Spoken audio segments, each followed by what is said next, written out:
Where do you see the greatest opportunities for laundry owners, in the coming years? And, Yeah, again, obviously, yeah, that would be one of them for sure. yeah, I think that's a big one. That's going to be our focus going forward, growing that. Um, we've talked about hiring a another employee just for commercial sales because right now it's either word of mouth or our GM is doing some reach out in the community Mhm, to businesses that we think could use our services. mhm, But I'm looking at this and saying, man, if we had a full time sales rep to go around and you know mhm, try to grab these accounts, we could double, triple the amount we're doing. mhm, And so I think for us, that's a big focus.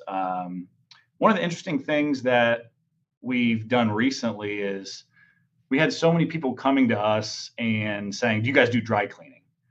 And we never wanted to be in the dry cleaning business. It's totally different than the laundromat business. A lot of headaches and environmental issues and things like that.